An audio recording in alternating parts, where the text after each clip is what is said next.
Guys, നമ്മുടെ birthday card ഇപ്പം എഴുന്നേറ്റ് വന്നോളൂ കേട്ടോ. സ്കൂളിൽ പോകാൻ ഭയങ്കര ലേറ്റായി. അപ്പോൾ ആളെ റെഡിയാകുന്ന പരിപാടിയിലാണ് ഇപ്പോൾ നമ്മൾ. അതൊക്കെ കഴിഞ്ഞ് നേരെ കുളിച്ച് റെഡിയായി. പിന്നെ ഫുഡ് കഴിക്കാൻ പോയി. പിന്നെ സ്കൂളിൽ പോകണമെന്ന് നമ്മൾ 2-3 ഫോട്ടോസും വീഡിയോസൊക്കെ എടുത്ത് പിന്നെ ഓട്ടോറിക്ഷ വേണ്ടി വെയിറ്റ് ചെയ്ത് നിൽക്കുകയായിരുന്നു സ്കൂളിലേക്ക് പോകാനായിട്ട്. പിന്നെ ഈവനിങ്ങിന് ആയപ്പോഴേക്കും ഈ ഡെക്കറേഷൻ പണി അങ്ങനെയുള്ള കാര്യങ്ങളിൽ തിരക്കിലായിരുന്നു മൊത്തത്തിൽ ഞാനും അമ്മയൊക്കെ. പിന്നെ കേക്ക് നമുക്ക് സ്ഥിരം നമ്മൾ ഒരു ചേച്ചിയുടെ അടുത്തുനിന്നാണ് കേക്ക് ചെയ്യാറ്. ആ ചേച്ചി നന്നായിട്ട് ചെയ്യും.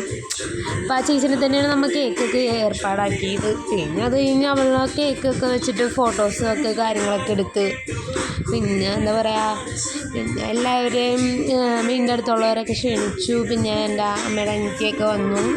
അങ്ങനെ എല്ലാവരും കൂടെ ആയിട്ട് കളർഫുള്ളായിട്ട് അവളെ ബർത്ത്ഡേ നന്നായിട്ട് അടിച്ചു പൊളിച്ച് ആഘോഷിച്ച്. പിന്നെ എല്ലാവരും ഭയങ്കര ഹാപ്പിയിലായിരുന്നു. അവൾക്കും ഭയങ്കര സന്തോഷമായിരുന്നു എല്ലാവരും കണ്ടതിലും എല്ലാം കൊണ്ടും അവളെ ഹാപ്പിയായിരുന്നു. പിന്നെ അവർക്ക് ഫുഡും കാര്യങ്ങളൊക്കെ നമ്മൾ അറേഞ്ച് ചെയ്തിട്ടുണ്ടായിരുന്നു. അങ്ങനെ ഫുഡും കാര്യങ്ങളൊക്കെ കൊടുത്തു.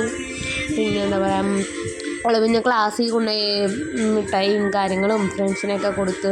പിന്നെ കുറേ ഗിഫ്റ്റൊക്കെ കിട്ടിയിട്ടാണ്. എല്ലാവരും ഭയങ്കര സ്നേഹമായിരുന്നു. അവളുടെ ബർത്ത്ഡേക്ക് വേണ്ടിയിട്ട് ചേച്ചിമാരായാലും ഡെക്കറേഷനൊക്കെ അവരെ ഉണ്ടായിരുന്നത് കൂടെ.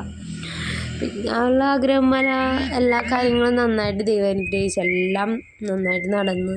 അവളും ഹാപ്പി, നമ്മളും ഹാപ്പി.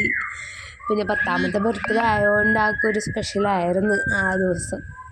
പിന്നെ ഗിഫ്റ്റും എല്ലാവരും തുറന്നൊക്കെ നോക്കി ഡ്രസ്സും ഗിറ്റാറും അങ്ങനെ ഇതൊക്കെ ആയപ്പോൾ ആൾക്ക് ഭയങ്കര സന്തോഷമായി. അങ്ങനെ ഹാപ്പി ആയിട്ട് ഇന്നത്തെ ഡേ സൂപ്പർ.